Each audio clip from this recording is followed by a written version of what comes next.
ಇಷ್ಟೇ ತಾನೆ ಈ ಅಲ್ಪ ವಿಚಾರಕ್ಕೆ ತಂದೆಯವರು ಎಷ್ಟೊಂದು ದಿವಸ ಸರಿಪಡ್ತಾರೆ.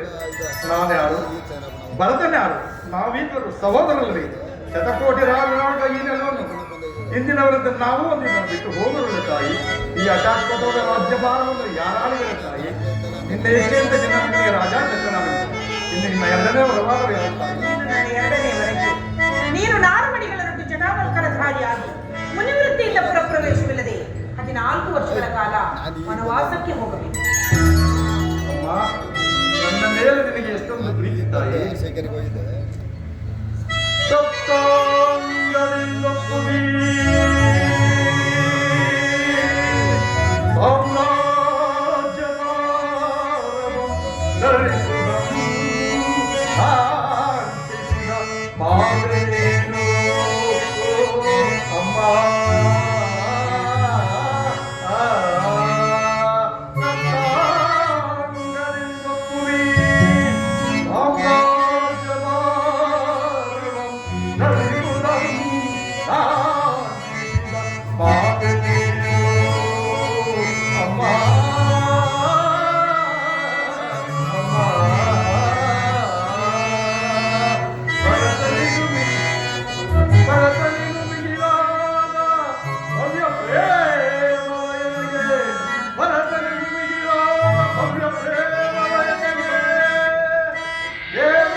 ಪಿತೃವಾಕ್ಯ ಪಾಲಿಸುವ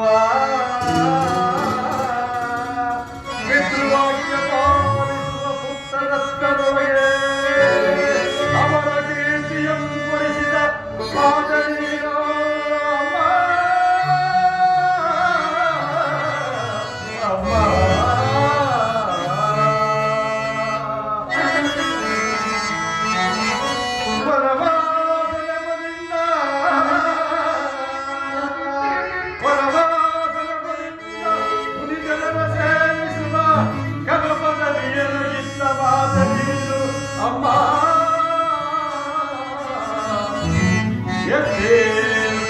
ನನಗೆ ಪ್ರತ್ಯಕ್ಷ ಮಾತೆ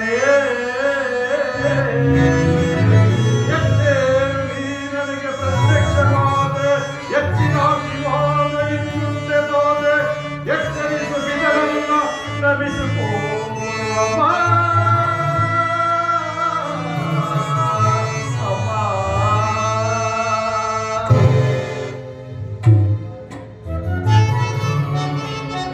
ಅಮ್ಮ.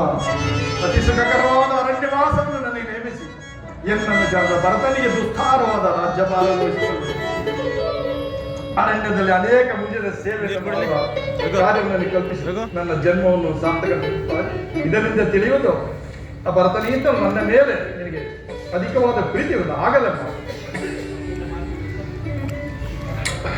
ನಿನ್ನ ಮಾತಿಗೆ ನಾನು ಸಮ್ಮತಿಸಿದ್ದೇನೆ. ಆದರೆ ಭರತನನ್ನು ಕರೆಸಿ ಪಟ್ಟಾಭಿಷೇಕವನ್ನು ನೆರವೇರಿಸಿ ನಂತರ ನಾನು ಇಲ್ಲಿಂದ ಅರಣ್ಯಕ್ಕೆ ಹೊರಡು ತಾಯಿ. ರಾಮಚಂದ್ರ, ಆ ವಿಚಾರವು ನಿನಗೆ ಬೇಡ. ಭರತನಿಗೆ ಪಟ್ಟಾಭಿಷೇಕವಾಗುವುದೇ ಇಲ್ಲವೋ, ಆದರೆ ನೀನು ಮಾತ್ರ ಆದಷ್ಟು ಬೇಗ ವನವಾಸಕ್ಕೆ ಹೊರಡಬೇಕು. ಅಮ್ಮ, ನನ್ನನ್ನು ಅಜ್ಞಾನಿ ಎಂದು ಭಾವಿಸಿದೆಯಾ? ಹಿಂದೆ ಸಗರ ಚಕ್ರವರ್ತಿ 60,000 ಮಕ್ಕಳು ಈ ಭೂಮಿಯನ್ನು ಅಗದು ಸಾಯಲಿಲ್ಲವೇ?